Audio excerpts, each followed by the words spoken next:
seja bem-vindo a mais um episódio do melhor podcast da sua vida, Vida na Vida! E que bom que você está aqui mais uma vez com a gente, né, compartilhando e vivendo essas histórias tão fantásticas que nós temos ouvido, visto e compartilhado aqui também.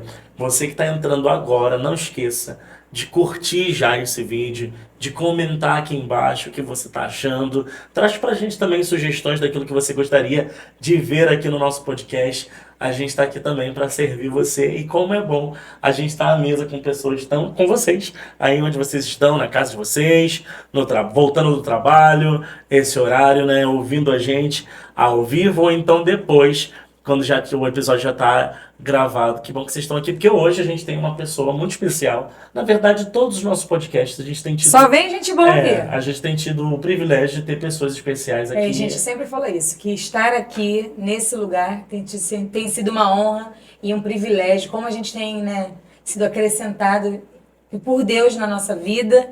E você também que está aí assistindo a gente, que você se sinta parte disso, né? Um pouco assim, igual a gente se sente.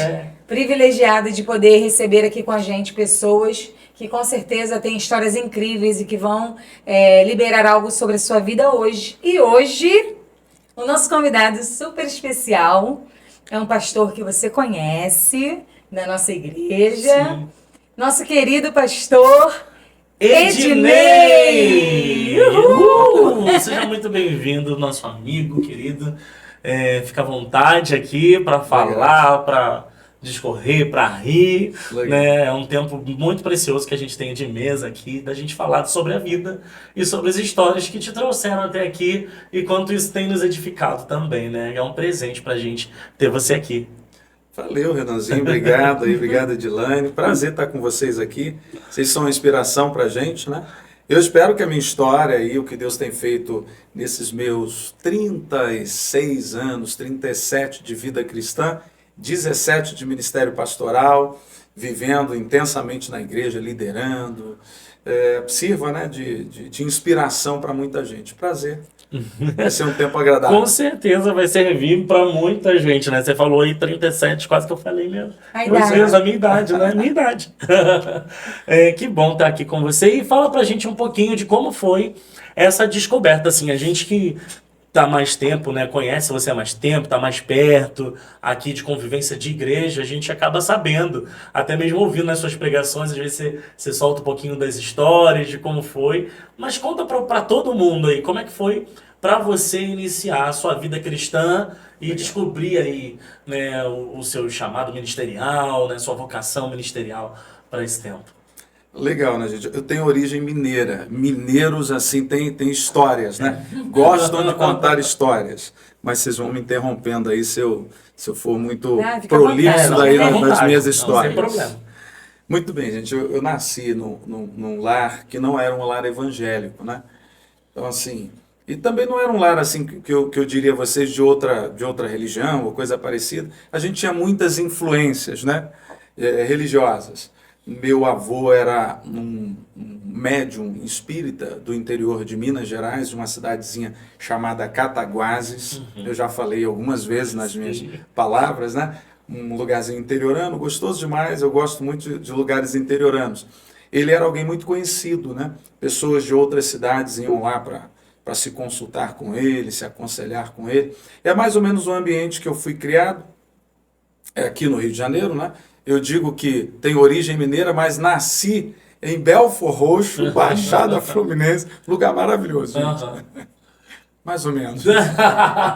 Você Mas a gente tem uma turma lá de Belford Roxo, né? Mais um lugar que tem muita gente de Deus. Deus tem feito coisas maravilhosas lá na Baixada Fluminense. Pois é, nasci lá e fui criado em Nova Iguaçu, mas fui muito a Minas Gerais.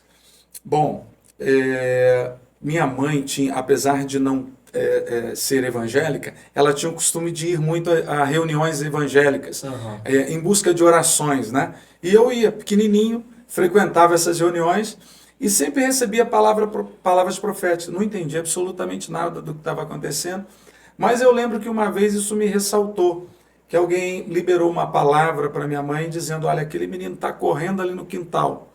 ele vai ser alguém que eu vou usar, vai cuidar da minha igreja, vai edificar, vai ser um instrumento meu.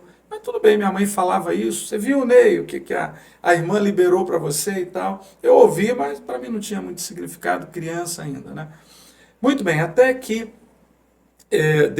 aos meus 16 anos, mais ou menos, 15 para 16 anos, eu fui morar em Minas, lá na nossa cidade. E fiquei uma temporada lá. Meus primos eram evangélicos. Hoje são pastores, né? Que legal. Eles eram evangélicos e também eram, como profissão, barbeiros. Agora entendi. Tudo fez sentido. Eu fui inicialmente para aprender a profissão de barbeiro. Eles tinham uma barbearia lá bem legal no centro da cidade.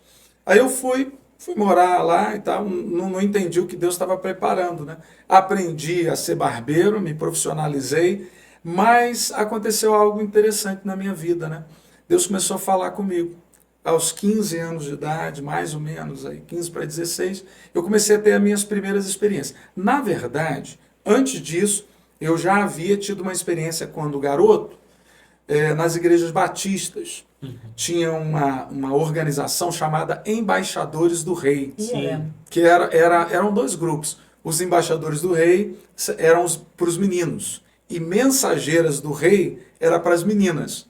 E eu ia para jogar bola, né, para estar me confraternizando. Foi a minha primeira experiência. Ok. Em Minas comecei de uma forma mais significativa a ouvir a palavra de Deus, começar a ser tocado por Deus. E me converti, aceitei a Cristo lá, numa estrutura diferente, né? Numa igreja mais pentecostalizada, mas muito de Deus. Interessante, eu comecei a fazer parte de uma banda musical, de uma espécie de orquestra. Eu não conseguia aprender nenhum instrumento significativo. Eu entrei para fazer escola de música, de instrumentos de sopro, mas não dei conta, não aprendi. E, por fim, eles encontraram um instrumento para mim, que era o bumbo. E eu ficava lá só naquela marcação. Pum, pum. Mas foi legal que eu me integrei, né? E comecei a minha vivência. Depois de alguns meses, voltei para o Rio de Janeiro. E aí busquei uma igreja próxima lá, né?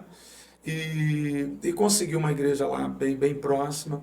E foi uma bênção. E eu me integrei, me envolvi na igreja local. E foi maravilhoso, né? O início foi mais ou menos por aí. E daí Deus começou a despertar em mim aquilo que eu nunca imaginei, né? Eu comecei a me interessar muito mais pela área da palavra, enquanto os meus colegas iam para outras áreas, porque eram vocacionados para outras áreas, né? Eu, assim, vibrava com a ministração da palavra, com os estudos bíblicos. E daí, sem que eu percebesse, Deus estava começando a me despertar para essa área, né? Eu não vim, como disse a vocês, nem num berço religioso, cristão, evangélico, especificamente, e também não vim de um berço de cultura, né? Assim, eu nunca fui estimulado a ler, ou coisa do tipo. Mas Deus estava fazendo alguma coisa que eu não imaginava. Aí começou a minha história, né? A olhar para isso assim de uma forma mais apaixonada. E Deus começou a desenvolver. Eu lembro de uma das suas palavras, você falar sobre uma espécie, não sei se é de fato um celeiro, alguma coisa, que você brincava de igreja, de culto. Era isso, mais ou menos? Legal. Nessa igreja que eu voltei de Minas e me membrei lá, né, aceitei a Cristo, me batizei, um grupo saía para fazer missões num lugarzinho no interior. E nesse dia específico, o pregador faltou. E o lugar que nós íamos fazer o culto era um curral mesmo. A gente fez a limpeza durante o dia, colocamos lá um púlpitozinho, né? Fizemos aquele negócio de igreja, colocamos os bancos. Durante o dia a gente fez a limpeza e convidou os moradores da localidade. E faltou. Quem foi a pessoa escolhida? Eu. Ednei, você tem como pregar? Eu nunca tinha tido nenhuma experiência. Foi então a sua primeira experiência foi ali? Minha primeira experiência foi num curral. Eu falei, cara, eu topo, eu vou pregar. E eu, de fato, não lembro o texto que eu preguei. Você lembra quantos anos você tinha? Nessa época, talvez 16 para 17 já. Já. Né? Já estava transicionando aos 17 anos, mais ou menos. E aí eu preguei. Nossa. E assim, foi bom demais para mim, né? Eu não sei se foi bom para as pessoas que estavam me ouvindo. Mas assim, depois as pessoas, cara, eu fui muito abençoado, Deus falou que muito legal. comigo. Uhum. E a partir daí eu comecei a desenvolver isso. Eu nasci numa igreja assim muito abençoada. Essa igreja que eu me converti, nós saímos lá mais de 20 pastores. Uhum. Pastores que hoje estão para fora do país, em outras Sim. denominações, pessoas assim, bem significativas. E eu lembro que na época era meio que a escala era muito apertada, né? E eu imaginava, eu nunca vou entrar na escala, os caras já estão lá há muito tempo.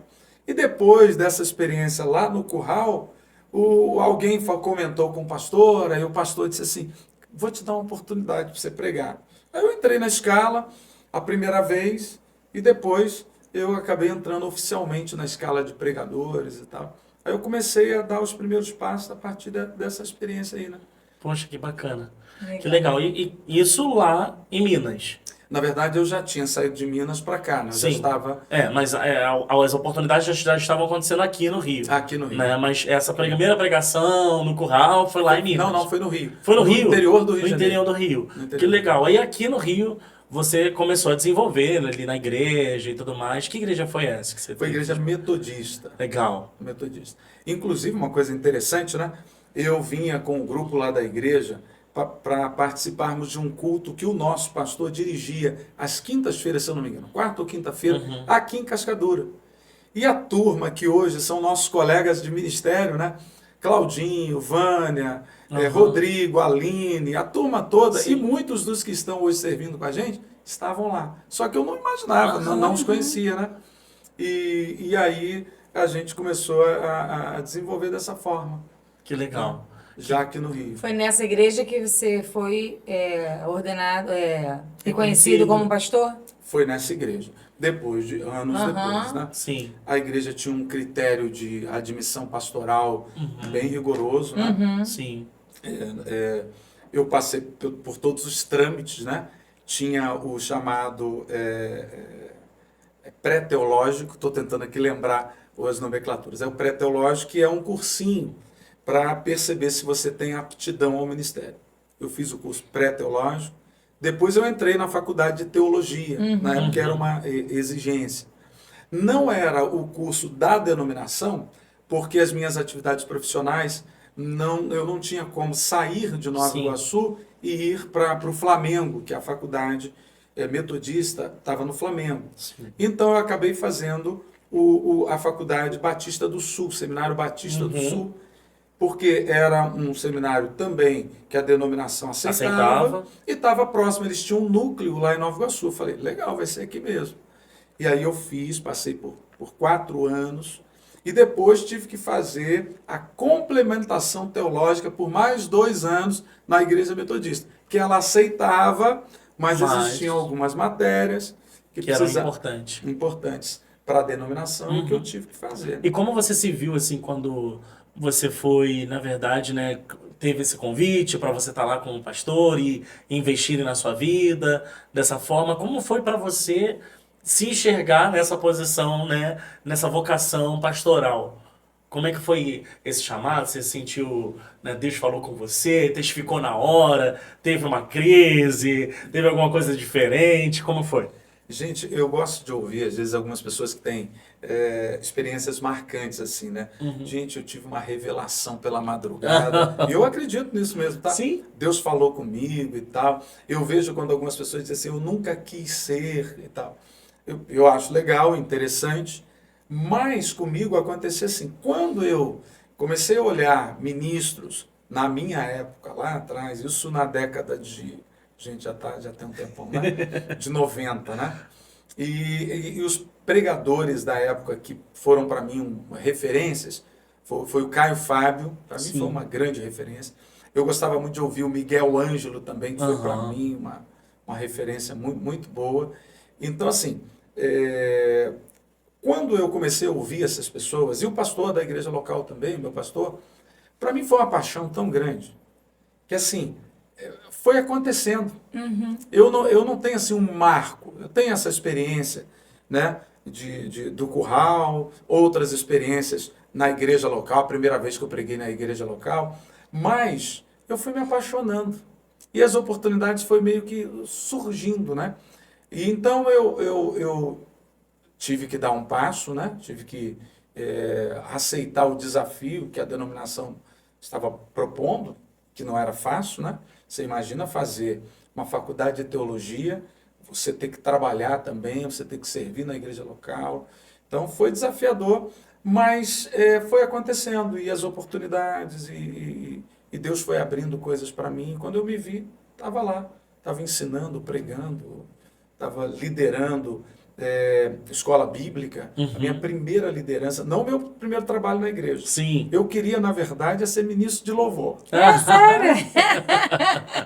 Eu achava lindo demais quem ministrava o louvor, as músicas, apesar de não ser alguém dado à música, assim, mas eu sempre gostei demais, as músicas sempre falaram muito comigo. Até hoje, né? Eu utilizo, às vezes, de algumas frases de músicas populares ou não, que são para mim uma inspiração para eu pregar. Então eu queria ministrar louvor. A minha primeira intenção era ministrar louvor. Mas só que eu não conseguia acompanhar um instrumento. O instrumento estava num local, eu estava no outro. Mas não deu. Eu não dei conta de fazer isso. Não. E aí eu meio que fui levado a ministrar a palavra. Eu falei, bom, eu acho que agora eu cheguei a algum lugar, né? Aí eu comecei na EBD, foi a minha primeira liderança. Ah, não, antes da EBD, eu também trabalhei com a turma da Jocum, né? Sim. Eu trabalhei no teatro. Que legal. Né? Eu fiz teatro evangelístico, onde a gente saía e fazia trabalhos missionários em determinadas cidades. E eu fiz muito o papel de Jesus, né, nas peças evangelísticas. Foi um período muito legal com a turma que foi lá na nossa igreja ministrar, e eles prepararam a gente fez um cursinho rápido e foi ministrar. Mas também não era o meu lugar, né, no reino. Aí depois, eu tendo essas oportunidades de pregar, eu comecei a liderar a EBD. E na época, na igreja, além da EBD, tinha um ministério chamado Ministério de Ensino e Capacitação. E o pastor também me designou isso. Na verdade, na época era a eleição, né? Da igreja que eu participava, a gente tinha que ser eleito pelo grupo da igreja local, indicado e eleito pela igreja local. A estrutura funcionava mais ou menos assim. Foram as minhas primeiras lideranças. Pastor Ednei casado com a Márcia. Pois é, né? Fala dela, legal, fala dela, por favor. Fala dela. Pai do Caio e do Daniel. Isso aí. Manda um beijo pra ela, Paulo. Isso. Bom, gente, e aí veio a Márcia nessa história. Né? Eu acho legal contar. A gente havia namorado antes, quando eu não era cristão ainda. Eu conheci a Márcia num bloco de carnaval. Oh, Deus! No trenzinho, gente. Ai, meu Deus. Mas antes disso, evidentemente, havia um bar.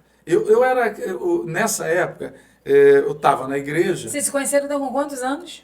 Com 15 anos. Achei muito tempo, né? Com 15, antes de eu ir para... É isso mesmo, foi antes de eu ir para Minas, né? Nós namoramos antes de eu ir para Minas, então eu não era ainda decidido a Cristo, né? Depois eu voltei decidido a Cristo. Claro que com a minha ida para lá, a gente ficou um pouquinho separado, né? E aí, convertido já, a gente se reaproximou, ela também se converteu, e a gente se reaproximou e começou a nossa caminhada. A gente está há 30 anos casados. Uau, que legal. Mas eu vou contar da história da que a gente se conheceu, Sim. né? Isso aí, do bloco de carnaval. Que foi antes da minha conversão. Mas eu já estava também de olho naquela baixinha, né? Eu até conto no livro, né? O livro A Pessoa da Graça, que está aqui, foi o meu primeiro livro, né? Mostra aqui, né, pra turma. Foi o meu primeiro livro. Aí eu conto logo na introdução como é que a gente se conheceu. Sim. E aí foi uma história bem legal. Aí a gente, de fato, agora como cristãos, né? Com princípios, agora decididos em viver uma vida em Deus, uma vida em santidade. Porque foi muito intenso a nossa conversão, a gente mergulhou mesmo, querendo Deus, querendo viver aquilo que Deus tinha pra gente. Aí a gente, depois de alguns anos, eu sou ruim de data, não vou saber precisar, aí nos casamos. Esse ano, em setembro, nós fazemos 30 anos de casados. Uau, que legal. Né? Tem o primogênito, que é o Caio, com 26 anos, e que é advogado, e tem o Daniel, que está ainda em formação, né? Que tem 21 anos. Novo. Mas conta essa história que você ia contar aí. Fala. Do bar. Eu tava fugindo aqui. Dá uma Eu história. gosto, eu sei, é por causa. O contexto, minha mente vai longe, eu sou fértil, né? O Na fantástico mente. mundo de Bob. É o Exatamente. fantástico mundo de Renan. Ele vai imaginando que Eu vou imaginando a história. Então eu lembro quando você contou a primeira vez, o negócio do carro, que você passou com o carro, não foi? Foi. Uma história dessa? Então, o do bar havia um barzinho gospel, onde as bandas das igrejas locais iam para esse barzinho em frente à praça, né? E eu, apesar de não ter ainda me decidido a Cristo, estou falando de um momento anterior a isso, né? Apesar de não ter me decidido a Cristo ainda, eu passava e via Márcia por lá, e eu falei, pô, gostei dessa menina, né? E aí começou aqueles olhares, aquelas paqueras. Até que um dia, e aí tá relatado aqui no livro A Pessoa da Graça, meu pai tinha um Chevetezinho, Chevette mesmo, né? De 2 portas, não era comum naquela época carro de 4 portas. 4 portas Nem era- ar-condicionado, nem nada. ar-condicionado. Então meu pai cedia esse carro aos domingos para eu dar uma voltinha aos domingos à tarde. E eu marquei meio que um colega meu, com um colega meu, dizendo assim, cara, vamos dar uma saída aqui, porque tem uma baixinha que eu vi na pracinha, eu tô a fim de descobrir onde ela mora, eu acho que ela mora aqui pelo bairro, vamos dar uma volta? Mas meu pai me fazia uma recomendação, dizia assim para mim, Ney, você vai pegar o carro, mas você não vai encher esse carro de meninos para fazer bagunça, não. Eu falei, ok, pai. Mas não era verdade, né? Eu combinava com eles. Todo lá na rua de trás. Na rua de trás. E passava lá, pegava, um especificamente. E nesse dia a gente, andando de um lado para o outro, eu a avistei, né? Nós estávamos numa subidinha assim, eu a avistei lá no final da rua. Ela com umas amigas, né? Não lembro se era 1 ou 2, era um domingo à tarde, e como Baixada Fluminense e tal, tinha muita gente reunida nas esquinas, batendo papo, jogando bola, aquelas brincadeiras todas. E eu quis impressioná-la, né? Então eu conto aqui com detalhes, eu abaixei o vidro, e é esse movimento mesmo. Não tem movimento de aperto, aí desceu o vidro. O movimento, Era manual. Na época era esse. Aí dei uma ajeitada no cabelo, aumentei o som do carro ao som de Lulu Santos. Estou contando realidade mesmo. Sim. Aumentei. Vida na vida. Vida na vida. Pois é, aí subi e desci. Havia um declive muito grande assim na pista. Mas eu quis impressionar, né? Eu acelerei com tudo. Só que o Chevette, ele tem a suspensão muito baixa. Quem já dirigiu um Chevette, até para você passar num quebra-mola, você tem que meio que passar de ladinho. Porque senão o assoalho do carro arrasta todinho. Ainda mais se for rebaixado. Nessa época o pessoal adorava rebaixar Chevette. Pois é. Não era rebaixado, mas era baixinho. E eu desci, gente. Desci, e quando chegou lá no finalzinho, tinha um declive assim. E ela do lado. O carro bateu com tanta força que veio arrebentando, suspensão, a parte de baixo do carro arrebentou tudo. Pra vocês terem uma ideia, foi óleo para tudo quanto é lado. Meu Deus. Eu perdi um pouco a direção, quase atropelei alguns meninos que estavam na esquina. E ela passando. Você imagina a vergonha. Mas de fato A impressão chamou... que ela que deixou pra mas de ela. fato chamou atenção, Chamou né? atenção, mas ele não queria chamar desse jeito, mas Não chamou queria, pra ele. mas chamou, né? Pois é, gente. Aí o carro, evidentemente, não andava mais. Um dos rapazes que estavam lá... Fiasco, foi coitado. um fiasco. Eu depois não quis nem olhar mais para ela para ver onde ela estava. Tamanha vergonha do negócio. Para os olhos não se encontrarem. Pois é. Exatamente. Aí um dos amigos que estavam em uma dessas rodas veio, e aí, tá tudo bem nada, né? Tava lá com o carro escangalhado, com a vergonha, mas não havia acontecido nada fisicamente comigo, Sim. né? E nem com o colega. E aí esse amigo disse assim, cara, olha, os caras ficaram meio nervosos com você lá, você quase os atropelou. Olha, eu te aconselho a fazer 2 coisas, ou você vai lá e pede desculpa, ou você sai de fininho. Eu decidi seguir O número 2. O número 2. Saí daquele lugar, fui embora. Aí eu conto detalhes aqui, deixa a galera... claro, tá vindo agora em favor. e-book, né? Não tenho mais nenhum deles. Mas tá vindo agora. Que legal. Eu acho que vai ser legal quem quiser saber detalhes dessa Com história. certeza. Eu faço uma analogia dessa história com a graça de Deus, né? Sim. O carro escangalhado e o que Deus fez com a gente. Eu não tinha dinheiro para pagar, mas Deus pagou. Eu merecia punição e Deus me absorveu, me justificou, me deu novas oportunidades. Uma experiência É linda a dele. história. Olha aí. Eu acho que é muito vibrante a história. Sim, com certeza. E agora conta pra gente como você depois já casado, já com seus filhos, você encontrou aqui a nova vida, né, como um todo, e como você veio fazer Mudança parte de dessas denominação, mudanças. né? Como isso foi para você também? Porque acredito eu que a Igreja Metodista tem uma linha de pensamento Sim. bem diferente, Uhum. né, da nova vida em si. Como foi sair dessa linha de pensamento, em que você de fato foi criado ali, né, foi ensinado, e chegar na nova vida? Gente, uma coisa interessante, né? Eu passei muitos anos dentro da igreja metodista. Eu acho assim que muita estrutura de pensamento, claro que a gente absorve coisas Sim. boas, né? Eu vou falar de coisas boas da denominação que eu passei. Eu me tornei pastor dessa denominação, fui pastor, fui membro por muitos anos e por 10 anos fui pastor dessa denominação. Fui pastor em 2 localidades. A igreja itinera o ministério pastoral. Sim. Você fica um período em um local, depois você é designado para outro local.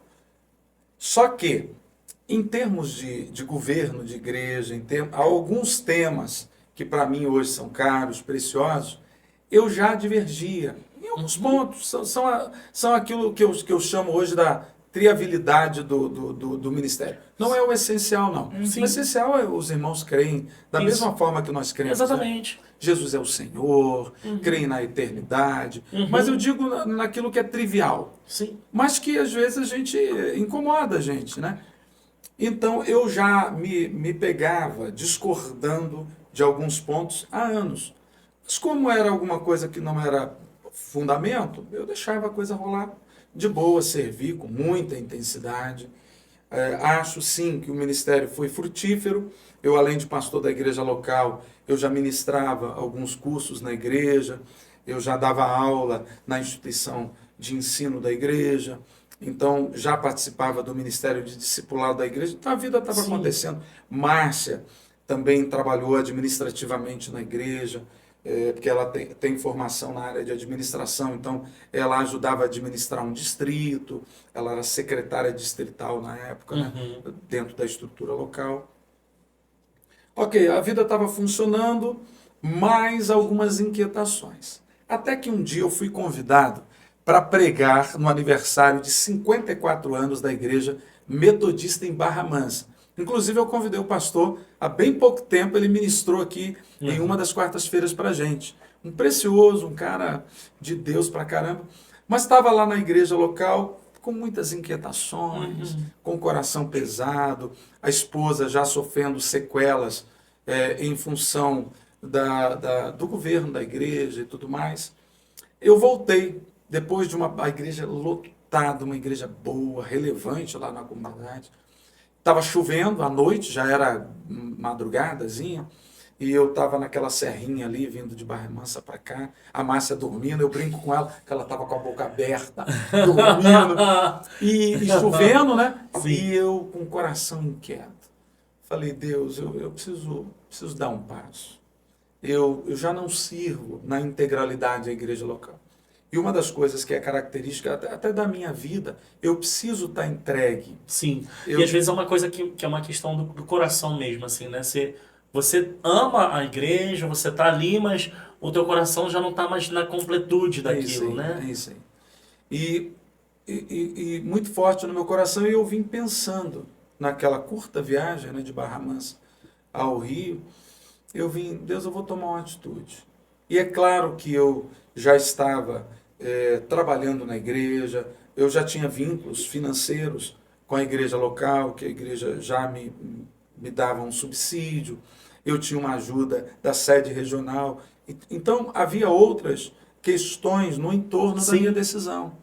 Mas eu estava decidido assim, Deus, se o Senhor me chamou, e como eu creio que fui vocacionado, o Senhor me tirou de um lugar que eu não tinha expectativas. Eu não tinha, assim, o que vai ser, né, da minha vida na área ministerial, intelectual? Nada. Então, o Senhor que me vocacionou para fazer isso. E se o Senhor me vocacionou, eu vou entregar a minha vida aos teus cuidados. E é engraçado, assim, que existe uma diferença muito grande quando você não só está servindo ao ministério, né, mas existe é uma outra coisa por trás, né? Também, né? A sustentabilidade que você tem, Isso, o lugar de conforto que você tem ali, isso, porque nessas horas de tomar uma decisão, quando Deus nos chama pro incerto, né? Que é aí que a gente tem que exercer fé mesmo, isso né? mesmo. Porque é uma dúvida tão grande, olha, mas eu tenho isso, tá tão certinho aqui, o Senhor tá aqui, e Ele te chama para uma nova estação, e você fica, meu Deus, e agora? O que vai acontecer? Vou largar isso que já tá seguro, já tá firme, já tá sólido, ainda que meu coração não esteja, né, tão totalmente satisfeito, Deus está impulsionando, né, como se fosse quase que a gente impelido É aí, isso né? mesmo. É isso mesmo. Você está checkmate aí na sua palavra, porque essa é a parte mais difícil da gente romper, sabe? Você tem uma estrutura. Sim, Isso é importante para a gente não pode fechar os claro. olhos para isso, né? Tem uma estrutura financeira por trás. Apesar que eu tinha minha atividade secular, né? Uhum. Márcia tinha atividade secular dela, mas isso foi acrescentando-se a Sim. nossas finanças, né? E é o costume também, a forma Ué. de viver ali. E isso, o padrão, né, que você Sim. acaba adquirindo. Mas eu disse, eu vou fazer. Aí quando eu cheguei, né, disse, Márcia, eu vou entregar o Ministério Metodista para a nossa SD, que era a secretária distrital, tá, dentro da estrutura. E Márcia ficou preocupada, disse, Ednei, nós temos compromissos financeiros. É uma vida inteira, né, ali. Sim. E a gente tinha questões a serem acertadas nos próximos meses. Eu disse, olha, eu não vou ficar desse jeito. Mas, claro, é evidente que eu não vou fugir. Eu vou falar e dar o tempo que for necessário para a administração, escolher um novo pastor, vou transicionar o ministério para o colega da forma melhor, né, possível. Ela, você que sabe. Se é isso que está no teu coração, faça. Então eu fui conversar com a SD e falei. Ela falou, Ednei, não acredito. Logo agora que as coisas estão fluindo, a igreja está relevante na comunidade, você está crescendo na denominação, você hoje tem um espaço significativo na denominação. Bom, deixa eu conversar com o bispo primeiro e tal. Aí eu falei, olha, a decisão está tomada. Ela conversou com o bispo me passou um e-mail dizendo, Ednei, você não quer tirar uma licença? E ela dizendo para mim, olha, nós vamos nomear você para uma igreja que tenha mais o seu perfil e tal. Aí eu disse, olha, muito obrigado. Talvez se fosse há alguns anos atrás, Sim. isso eu aceitaria de boa, não, legal. Vamos para uma outra realidade, um desafio novo, que com um desafio, novos sonhos, né? Um ânimo novo. Mas não, eu acho que eu estou divergindo naquilo que é base para a denominação. Então eu quero servir a Deus com sinceridade, com meu coração totalmente entregue, sabe? E aí rompi. E as pessoas que escutam essa história imaginavam assim, olha, o Ednei já estava conversando com o Bispo André. Aham. Mas eu nem conheci o Bispo André. Aham. Pelo menos pessoalmente não. Aí entra a história, já entro na história de como eu conheci Sim. o Bispo André, a igreja local, aqui de Nova Vida, né? A Márcia morou em Goiânia até os 15 anos de idade. E ela fez muitas amizades lá, inclusive uma amiga que ela manteve o relacionamento, mesmo depois de casada. Aham. E essa moça casou com um rapaz, que ele era conhecido da Rafa, Uhum. esposa do bispo. Ok, Márcia sempre, todos os anos, vinha passear com essa amiga, com o marido e com a Rafa, com a mãe da Rafa algumas vezes. E eu nunca vinha. Ah, Márcia, vai lá você, né? Deixa eu aqui, eu estava firme nas atividades da igreja, sempre com muitos compromissos, com agenda e tal. Nessa época eu pregava muito fora e tal. Ah, vai você, Márcia, eu estou de boa aqui, não tem problema nenhum você ir. Até que um dia, já com esse meu coração, né? Já assim, com esse peso no coração, eu resolvi vir. E aí, esse amigo, eu vim para assistir o culto, para prestar meu culto junto com vocês aqui e rever os amigos. Uhum. Esse amigo muito serelepe, né, o Eliton, vocês conhecem como é que ele é? Ele é descontraído, ele, né, é um cara amigão mesmo.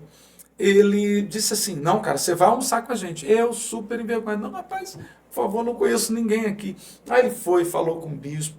Aí eles tinham organizado o almoço hoje no nosso gabinete aqui, né? Hoje que é tão familiar para mim, né? Sim. Já há alguns anos. E aí, tá bom, fomos. Aí o Wellington, olha, ele tem muita similaridade ao que você pensa. Está muito próximo, ele tem uma forma de pensar, né? A crença dele é muito próxima ao que vocês têm aqui e tal. Então, eu gostaria que vocês estreitassem. Aí o bispo veio, sentou do meu lado, sempre, né? Aham. Muito amigo, né? Muito receptivo. Aí me recepcionou maravilhosamente bem. Eu pensei que ia parar por aí.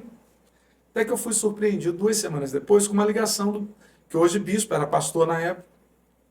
E aí, meio que tudo muito formal, né? Nossa relação ainda estava muito formalizada. Pastor Ednei, como você vai? Tal. Aí eu vou bem, pastor André. Ainda muito formal, né? Cara, nós vamos ter uma conferência de líderes e pastores aqui na nossa igreja. Viria um pastor do Mato Grosso, Sim. alguma coisa assim, eu não lembro, Mato Grosso do Sul, alguma coisa assim. Ministrar. Você não quer vir? Eu falei, eu vou. Eu vou pegando intimidade com o decorrer do tempo.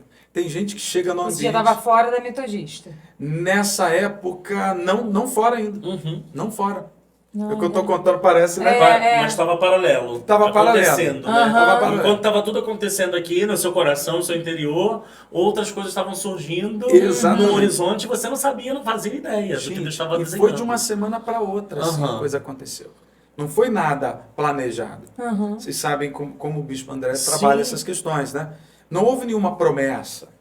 Não houve assim, Ednei, deixa lá a igreja que vocês conhecem ele. As coisas são muito relacionais, né? A gente precisa caminhar junto para perceber o que Deus tem pra gente. Então, eu vim, aceitei o convite dele, super sem graça, como eu estava dizendo. Eu não sou aquela pessoa de chegar no ambiente, eu preciso ir criando intimidade e tal. Eu vim sem graça, não conhecendo absolutamente ninguém, cheguei aqui sozinho. E aí o André veio, me abraçou, me levou à recepção dos pastores da igreja aqui local, que estava sendo feita aqui na nossa sala de vidro. Aí eu conheci alguns pastores e tal, aí daqui a pouco eu tomei um cafezinho, mas saí de fininho, eu estava sem graça, né?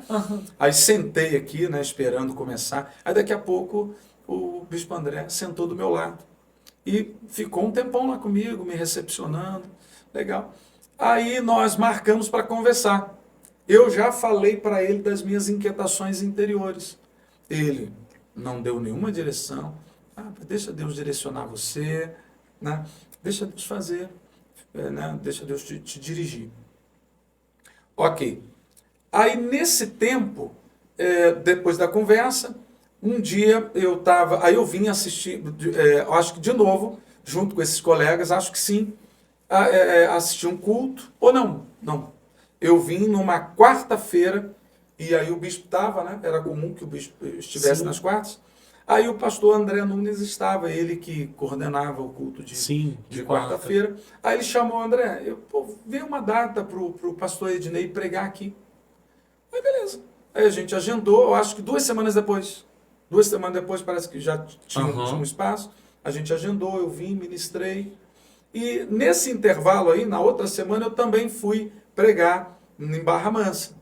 Aí tudo aconteceu assim, mas não tinha nada organizado. Sim. Não tinha nada prometido. Eu rompi e disse. É porque eu acredito que até mesmo quando Deus vai transicionar às vezes a gente, em algumas ocasiões, né, ele já vai dando indícios para onde você vai. Né? Tem outras que ele prefere deixar em secreto para ver teu passo de fé.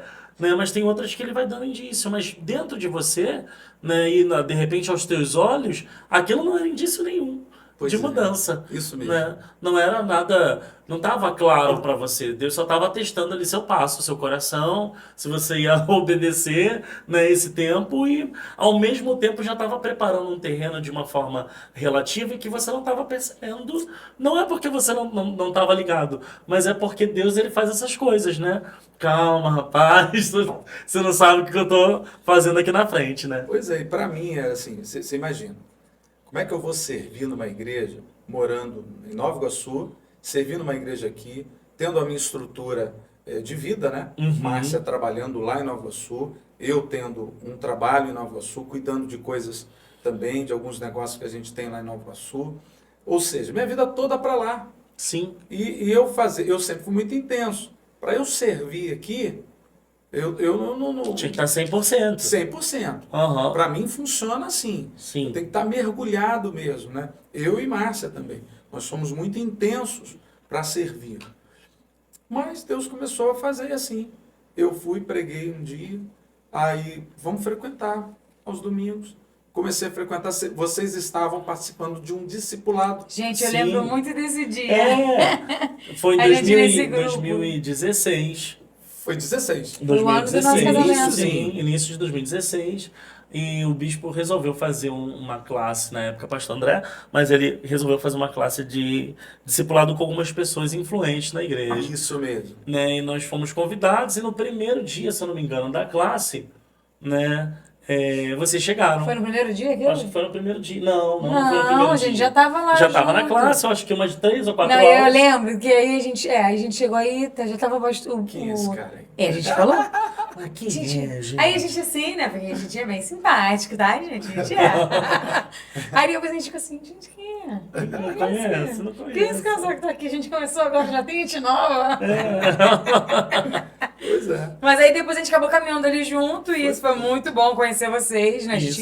Acho que também a gente acabou se identificando rápido ali com o grupo, só gente boa naquele grupo também, né? E foi muito legal, assim, receber vocês. A gente também sentiu muito isso de ser muito parecido, né? O pensamento muito parecido com o nosso e tal. Então, assim, a linguagem. Então, Isso. assim, ali naquele início foi bem receptivo mesmo, né? Foi meio que natural, né? Conhecer vocês ali. Parecia que a gente se conhecia há muito tempo, né? Isso aí. Quando vocês estavam chegando. E uma coisa que me chamou muita atenção é que a forma com que o Bispo André ministrava, e os pastores também, tinha a ver com aquilo que eu estava escrevendo já há muito tempo na minha vida, que eu cria. Mas só que por estar num sistema, eu não externalizava isso com tanta clareza. Mas quando eu vi, gente, esses caras estão falando o que eu sempre criei a vida inteira. Aí eu pegava os meus rascunhos de mensagem, eu falei, gente, eu sempre acreditei nisso. Eu sempre preguei exatamente isso. É isso, né? É isso, gente. Tá aqui. Não é nenhum invencionismo, não. Não é para tentar me inserir. É isso que eu acredito. Né? E a forma de governo, a forma de gerenciar conflitos. Sentir parte daquilo, né? Assim, se sentiu em casa, né? Isso foi tão interessante que depois de um tempo, aí depois, como pastor já aqui, nós tivemos a oportunidade de ir em uma igreja bem estruturada, relevante, para bater um papo, para perceber lá como o pastor estava conduzindo, né, a igreja e tal.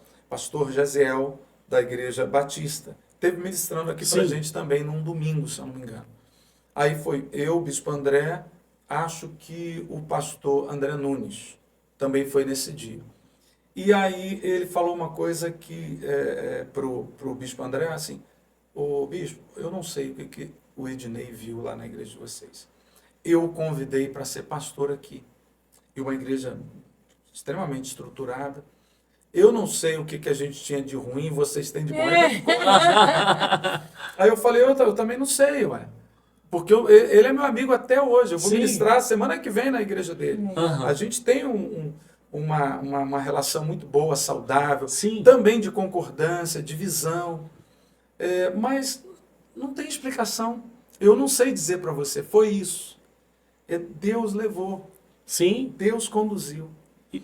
E para esse tempo, né, esse encaixe foi perfeito, né? Foi a mistura daquilo que você, às vezes, de repente estava procurando, mas não sabia o que de fato era, né? Mas que estava fazendo falta no seu interior. Mas quando você chegou ali, viu todo esse ambiente, Deus falou, olha, é aqui, isso, né? E foi, de repente, uma série de coisas. Não estou falando que a nova vida é perfeita. Gente, nossa igreja é perfeita, tá? Mas... para aquele momento, para aquela estação da sua vida, foi o que supriu o degrau de transformação e de mudança, né? É isso. Então isso é muito legal. E junto com esses esboços que você escreveu tanto tempo, nasceram agora, na verdade, né? Porque eu acredito que escrever um livro não é um livro que você escreve do dia para a noite. É um livro de uma vida inteira. É isso. Você conta ali coisas das suas experiências de uma vida toda, né? Tá? Você, quando externa isso, vem não só a sua linha de raciocínio, a sua linha de pensamento, mas vem também os sentimentos que ocasionaram esses pensamentos. E a gente está aqui, gente, deixa eu pegar aqui para mostrar para vocês, com 2 livros do pastor Ednei. O primeiro a ser lançado foi A Pessoa da Graça, que é esse livro aqui, que agora a gente Eu tem adorei as cores. poucas Adorei as verdades, na cores. verdade, né? A gente tem poucos deles físico, mas em breve vai estar para você aí nas plataformas digitais também, né? De uma forma online, em forma de e-book, Sim. e você vai conseguir ler e adquirir também. E esse aqui que saiu agora há pouquinho tempo, final do ano passado, né, de 2023, Pessoas Curadas, Histórias Mudadas, um tratamento para a sua alma, para a alma, né? Acabou de sair também, super indico esse livro, né? Os 2, na verdade, para que você leia, se interesse, que são histórias, na verdade, né? O que está escrito aqui, na verdade, foi o que o pastor Ednei está vivendo e viveu durante sua trajetória, e em breve vai chegar mais livros aí para Isso aí. você. É isso Mas a aí. gente vai ouvir agora um pouquinho do pastor Ednei, como foi a experiência de Cada um, externar essas histórias nesses livros aqui. Legal, gente, assim, a pessoa da graça tem muito a ver com as minhas crenças, desde da minha influência, Uhum. lá com o Caio Fábio, com o Miguel Ângelo, Sim. a transição do Miguel Ângelo, né? Eu peguei o Miguel Ângelo lá sendo um pastor recém-saído da Igreja de Nova Vida, Sim. né? E ele pregava muito sobre a graça de Deus, e ele depois começou a dar ênfase mais na questão da predestinação, Sim. e tudo mais. Então foram minhas primeiras influências. Então eu sempre escrevi sobre isso. Eu sei que hoje a juventude gosta muito desse tema, né? De vez em quando alguns jovens me param aí, pastor, qual o seu posicionamento? Você é arminiano, você é calvinista? Adoro. Né? A turma adora essas essa. coisas. E a minha primeira monografia, eu tratei sobre a controvérsia arminiana e calvinista. Sim. Eu sempre amei esse assunto. E aí eu quis trazer isso de uma forma mais palpável, não na academia, sabe? Com termos ou teorias. É claro que tem um capítulo desse livro aqui que eu trato um pouquinho da história do pensamento. Sim. Onde surgiu, né? Eu acho que é importante você conhecer a sua história, conhecer por que as pessoas trabalharam essa questão. Eu sempre respondo a pergunta, pastor, você acha que é necessário a teologia? Bom, eu diria sim e não. Eu diria que a teologia, enquanto a ciência de pessoas que se debruçaram ao longo do tempo para trazer para a nossa língua, para trazer a possibilidade de sistematização do que a gente tem hoje como fé, é importante. Sim. Né? Negligenciar isso é negligenciar o que a gente tem hoje.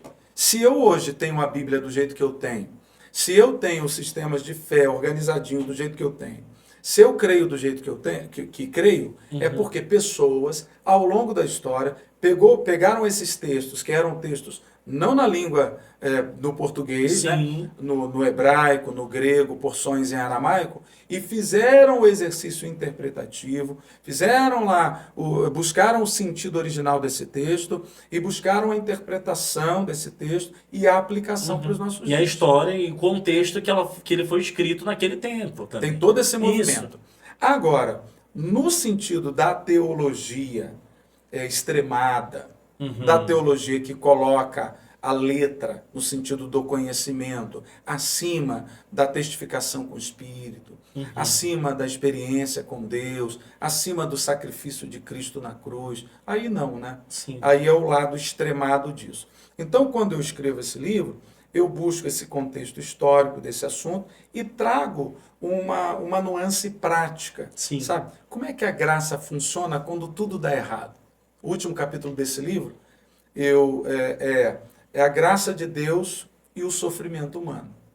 Como é que eu respondo às pessoas que estão sofrendo e que não têm aparentes motivos para sofrer? Como é que eu respondo uma família enlutada que perdeu um filho que não tinha pecado aparentemente?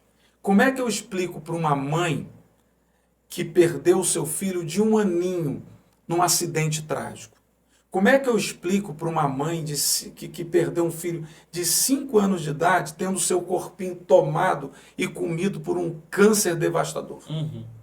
Como é que eu prego graça de Deus nesse contexto? Graça e o amor, né, de Deus, né, falar para ela que, independente disso, né, é difícil, porque no raciocínio humano é ilógico, né? É lógico isso. Então, eu vibro, eu não sei se eu fico todo arrepiado quando eu falo isso, porque eu acho que é o exercício do ministro. Sim. É o exercício de quem é vocacionado para pregar, que no caso é o meu caso, para ensinar, para trazer saúde ao corpo de Cristo. Eu acho, e eu lembro que eu falei isso para você, né? Você percebeu que Deus estava falando contigo nisso há uns anos atrás, nem lembro quanto foi, né? É que Deus nos chamou, vocês hoje como pastores, nos chamou para trazer saúde ao corpo de Cristo. Isso. E trazer saúde ao corpo de Cristo não é fechar os olhos para realidades que são tão vivenciais, né? Então esse livro trata disso. Deus, que é um Deus de graça, que é o Deus que se personifica, né, em Cristo Jesus e que está aí, junto com as demandas, com os encontros, com os desencontros, com os acertos, com os erros, o Deus que dá oportunidades, o Deus que chora, entenda isso, é uma linguagem humana para descrever Deus, Deus que chora com você, Deus que se alegra com você, Deus que te dá oportunidades para levantar a cabeça, mesmo que você não entenda tudo, ou entenda em parte, né? É o Deus que está conosco até a consumação dos séculos, né? Está conosco independente do que for. Independente.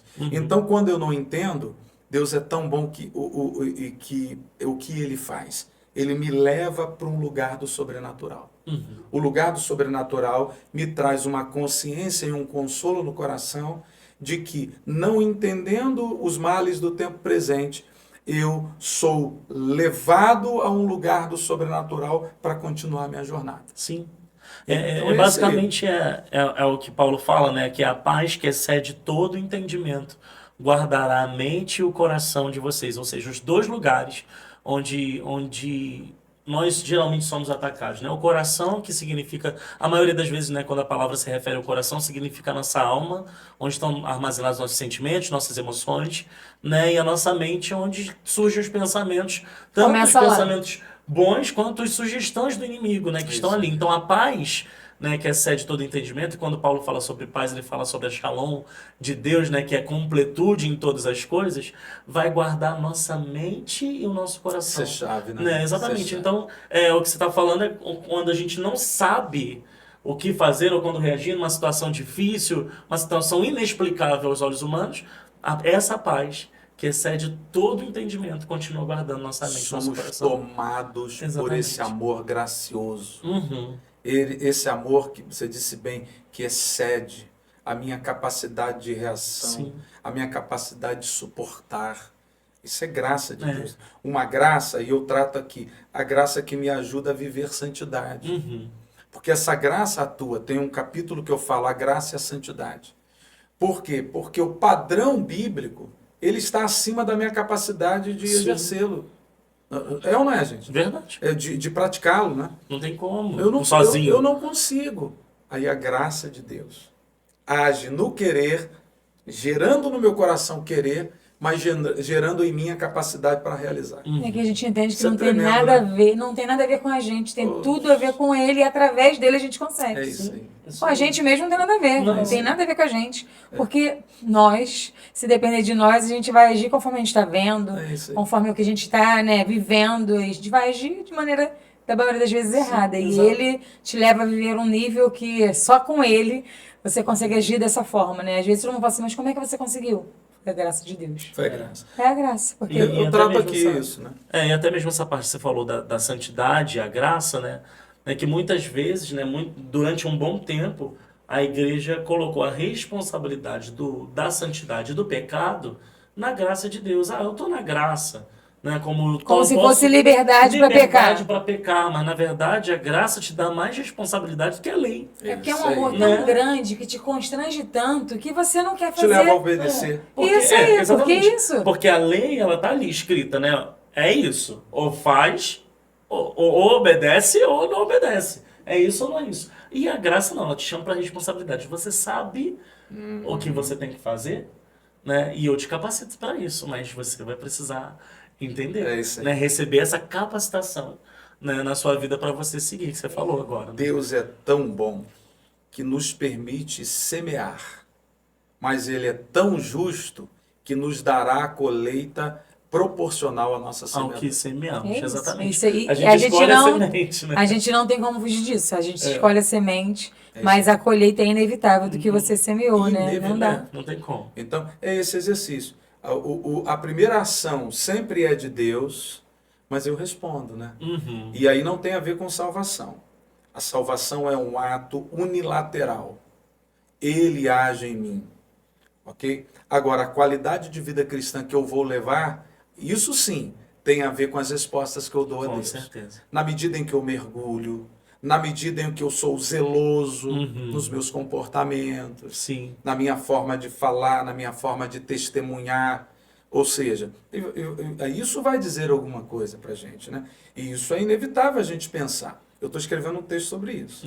Mas aí, cena para os próximos Isso aí, deixa quem sabe. O terceiro já está nascendo. Olha aí, quem sabe. E esse aqui, pessoas curadas, histórias mudadas. Esse é o caçula. Esse é o caçula. Esse, gente, assim, eu fiz uma contagem de livros, né? Mandei para a editora alguns, já foi, eu já mandei, está chegando agora mais livros, porque graças a Deus já foram todos, e tem sido muito especial. Fala da minha vida, eu conto testemunhos pessoais, como Deus transicionou a minha vida, como o bálsamo curador de Deus chegou na minha história, Sim. como Deus abriu meus olhos para situações que estavam camufladas e escondidas para que eu percebesse o quanto eu precisava levar diante de Deus. E eu começo o livro falando sobre isso. Né? Eu começo o livro falando sobre que eu preciso entender que na minha história algumas coisas me marcaram. E negligenciar o fato das marcas que eu carrego pode ser um limitador para mim. Sim. Eu tenho que submeter a Deus. Eu tenho que trazer à luz. A Bíblia diz isso, né? Que aquilo que eu trago à luz recebe cura. E Satanás, sabedor disso, o que ele faz o tempo todo? Ele tenta esconder sentimentos, engavetar, Sim. camuflar. Porque você não sabendo, ok? Você não trata. Você vai tratando com paliativos. Então eu criei uma forma de sobreviver para eu não sentir a dor. É engraçado que a maturidade em Deus, não estou falando maturidade de idade, mas a maturidade em Deus, conforme você vai caminhando e conhecendo mais dele, ela te leva a conhecer essas coisas, né? A pensar dessa maneira, dessa forma, que você não precisa, com Deus você tem que ser 100% sincero. Isso. Você não precisa criar essas cascas, né? A gente cria uma casca, uns muros e que, isso aqui não preciso tratar não, Deus já resolveu. Ele não resolveu nada. Você nem colocou para ele resolver, porque ele só entra onde você deixa, ele permite. E às vezes você não colocou para ele resolver, você decidiu não mexer nessa gaveta, não fazer essa limpeza e vai seguindo a vida.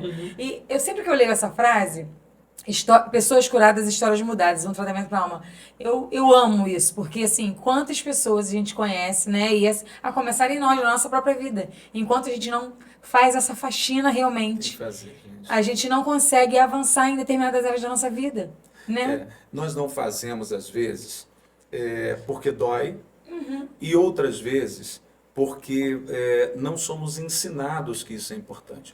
Eu diria o seguinte, tenho ministrado agora nas nossas igrejas, e algo que Deus tem me despertado é o seguinte,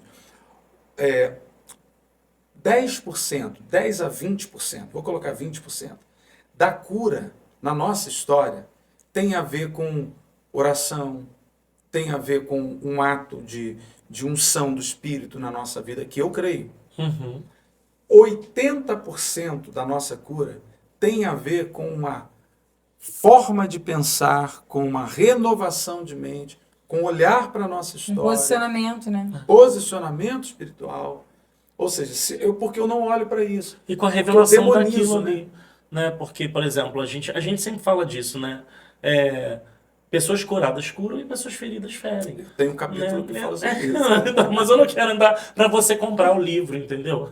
Isso. E ler o livro. Mas são coisas que a gente vai vivendo ao longo do tempo, e o que a Edilane falou, né? Sobre a maturidade, conforme você vai ficando mais maduro, você vai percebendo assim, por que eu tô carregando esse peso à toa? É isso aí. Né? Por que eu tô remoendo essa história E é uma toda? maturidade em Deus, não é uma maturidade Isso. de idade que eu tô Não é. falando somente, Mas né? quando você vai percebendo isso em Deus mesmo, você vai largando essas coisas e você vai percebendo que você pode mergulhar mais. Isso Né? mesmo. Porque se a gente. Vamos supor que esses pesos sejam boias, né? Que nos mantêm na superfície. Né? E são histórias que estão ali. Aí você. Uma das boias você Uma chama falta de perdão. uma falta de perdão, o rancor de um amigo, né? A vida Uma financeira que não tá frustração. legal, a frustração disso, aquilo outro. De algo que não São deu certo. de algo que não deu certo, estão segurando você lá em cima. Isso aí. Quando você vai tendo maturidade em Deus de que isso é menor do que o todo que está... A profundidade que ele tem pra você. Você vai soltando essas boias, você vai mergulhando e vai descobrindo uma novidade de vida muito melhor e mais leve. Isso mesmo. Né? E o quanto antes, gente, a gente fizer esse exercício, melhor é. Sim. Porque eu tenho visto, e eu conto algumas experiências aqui, de pessoas que demoraram muito para perceber isso. Mergulharam numa religiosidade que tirou delas criatividade. Já perderam por conta da cronologia, né, do Sim. tempo, o vigor físico. Isso aí. Então, o quanto antes você fizer esse exercício mesmo e não carregar pesos excessivos. Eu conto aqui uma analogia que eu já fiz em muitas pregações, né, minhas, que é o caminhoneiro nas estradas, né? Vocês já devem ter ouvido, não sei se já ouviram. Os caminhões, quando saem do local para ir para o seu destino, eles vão com uma nota, e a nota tem a descrição do material que eles estão carregando, do peso que eles estão carregando.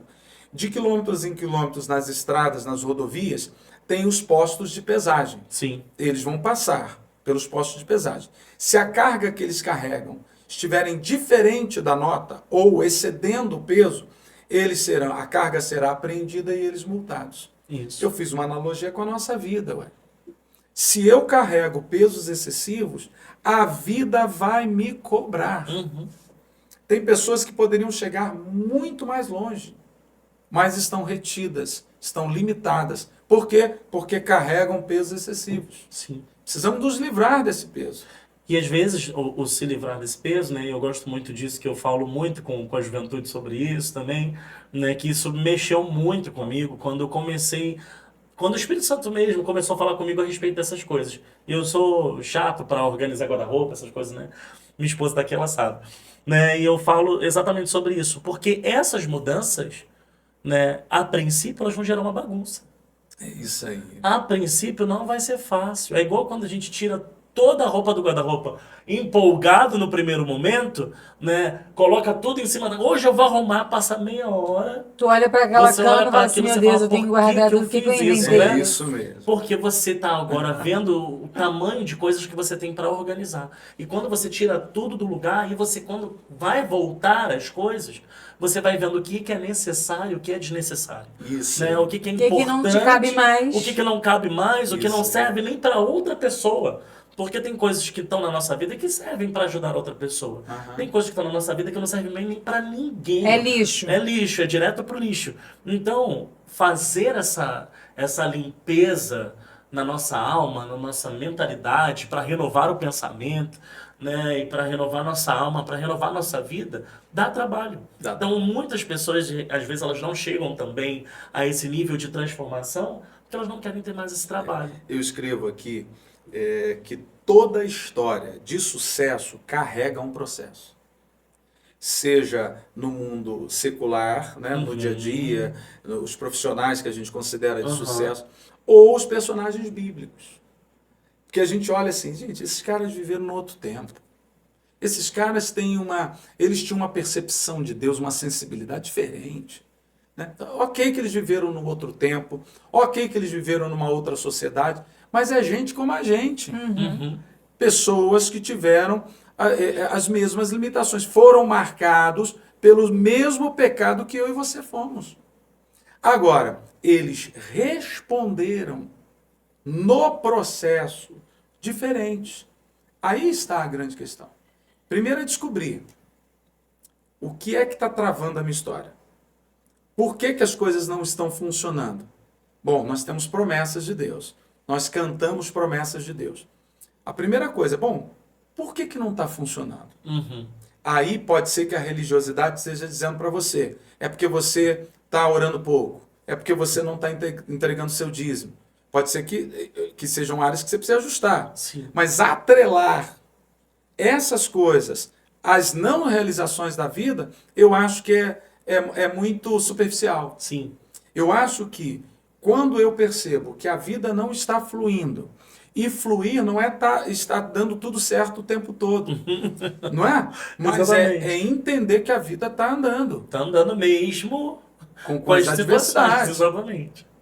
Então, eu trato aqui alguns personagens bíblicos que perceberam isso. E o quanto antes a gente perceber que Deus tem planos bons. Esse mês, né, nós vamos falar sobre paternidade. E aceitar a minha filiação. Aceitar que Deus tem planos bons para mim. Aceitar que Deus não está com raiva de mim. Exatamente. Aceitar que Deus não virou as costas para mim. Aceitar que Deus me aceitou com todas as minhas limitações. Apesar de. E, Né? não, e o que eu acho legal, assim, da gente ouvir essas histórias é que a gente pode aprender com quem já errou.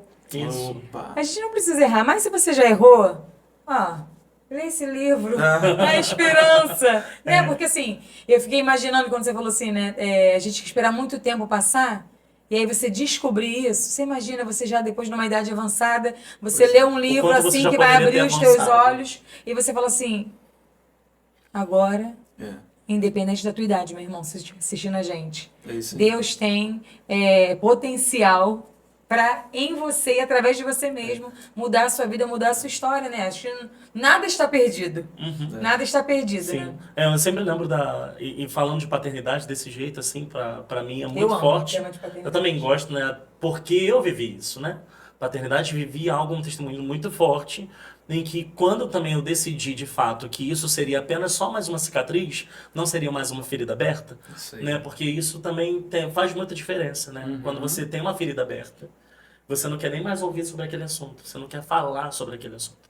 Agora, quando essa ferida se cicatriza, Quando ela né, é cauterizada, ela tá né? cauterizada, ela tá fechada ali, você lembra daquilo que te feriu, mas não te causa mais dor. Não te limita mais. Não te limita mais. Eu sempre lembro das minhas, né, das minhas cicatrizes, eu sempre falo isso com a galera. Tem Gente, um monte. né, eu também. Eu falo, gente, cicatriz fechada, ela serve como testemunho de que você foi mais forte do que aquilo que te feriu. Eu falo que Deus não cura trazendo uma outra doença. Deus não cura você das suas vivências te dando amnésia. Não é isso, né?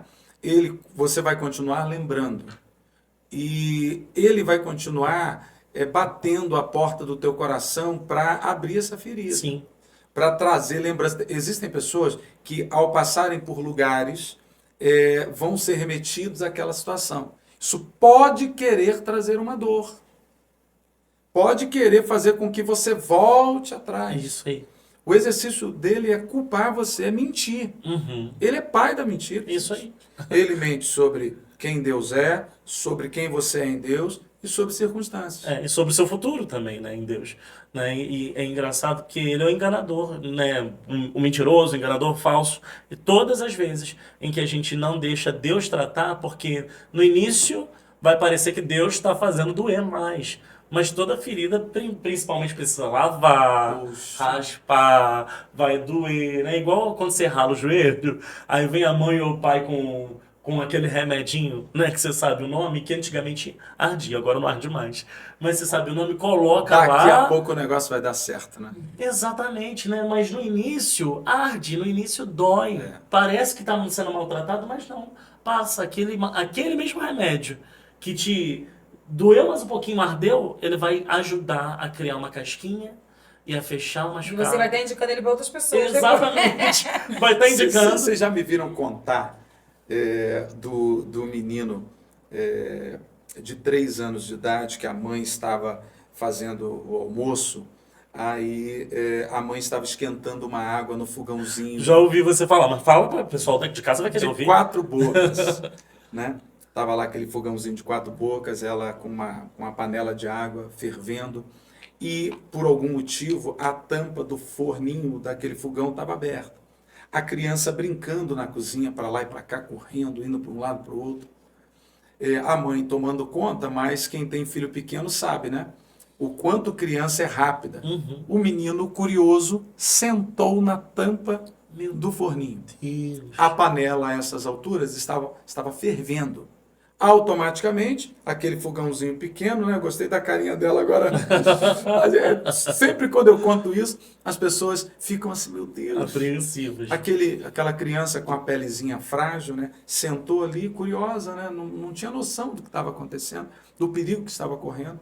Automaticamente o fogão caiu e a panela fervendo caiu sobre o corpinho dele. Ele foi todo queimado. Na época, o hospital de referência de queimadura era o Hospital de Bom Sucesso. Uhum. E a família não tinha carro e rapidamente conseguiram um carro com os vizinhos, levaram ele para o hospital de referência. Uhum. Ok. Aí, quando chegou lá, os médicos disseram, olha, não tem como a gente tratar da anestesia, não vai pegar. Nós precisamos raspar a pelezinha já soltando do corpinho dessa criança, para que o tratamento aconteça.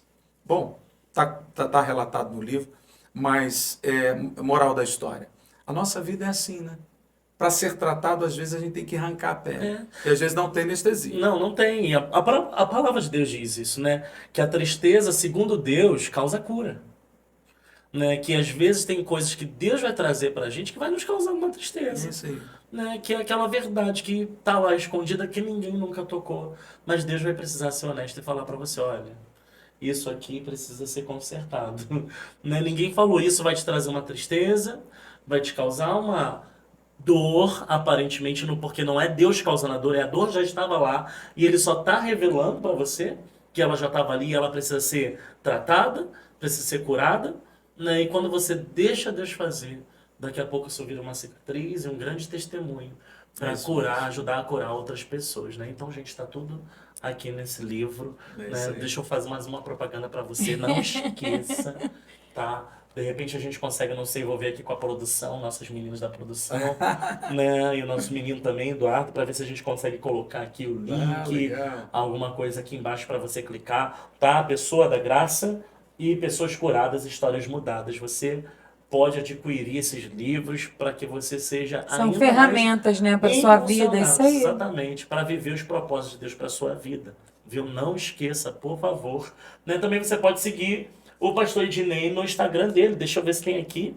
Pastor Ednei Ferraz. Aí. Pastor Ednei Ferraz no Instagram. Ednei com Y. Isso. Pastor Ednei com Y no final. O D é mudo, tá? Ferraz com 2 R's e Z no final. Você pode seguir ele no Instagram, né, e ver lá também as publicações que ele coloca, né, os vídeos das pregações, onde ele vai estar, na sua agenda também, para você estar junto. E nesse caminho, gente, porque Deus tem cura para sua vida, Amém. cura para sua alma. Em nome de Jesus. Pastor, obrigado. Pastor Ednei podia, né, antes de terminar, deixar Exatamente. um recado para essas pessoas que hoje se encontram nessa situação, ó, e que estão precisando, né, terem suas histórias mudadas e serem curadas por Deus. Queria que o senhor desse um recado aí para quem está assistindo. Isso, para quem está assistindo a gente, você olha para cá. Gente, no último capítulo do livro eu falo sobre a possibilidade da cura. Eu chamo de oração da cura. E lá, um dos primeiros levantamentos que a gente faz é o meu posicionamento em Cristo, sabe? Entender quem eu sou em Cristo vai me levar para o lugar de cura que Deus tem. E entender que aquilo que está me tolindo, me prendendo, não é o projeto de Deus. Deus tem um lugar melhor para mim e para você. Eu acho que você, tendo esse entendimento, você vai entender, eu preciso de ajuda. Para algumas pessoas, a cura vai acontecer imediatamente. Para outras pessoas, isso será de forma processual. Vai demorar um pouquinho mais. Busque ajuda do seu pastor, busque ajuda com alguém que você confia, mas não admita menos do que Deus pensa ao seu respeito. Amém. Deus abençoe. Obrigado, amigos. Ah, que Vocês são prazer. especiais. Bom. Valeu mesmo. Obrigada. Pra gente que foi um prazer ter você aqui. Espero Legal. que no próximo livro você também venha Legal, estar com a pessoal. gente, Isso aí. sempre que puder também. E é uma honra, né, compartilhar não só a vida, a mesa, mas no dia a dia. Vocês É que não isso aí. sabem, a gente convive, tá, gente? É isso aí. Colegas de ministério. Exatamente. Isso aí. Então, que bom ter você aqui. Que bom, valeu. Né? Ah, Um muito presente bom, de pastor. Deus. Tá? Obrigado, Deus gente. Deus te abençoe, abençoe você. E, gente, Deus abençoe você que ficou aí ouvindo a gente e com certeza absorveu tantas coisas boas. Até a próxima, toda segunda-feira, às 18 horas, nós estamos aqui. Então não esqueça que esse é o melhor podcast da sua vida, o Vida na Vida. Beijo, gente. Tchau, tchau.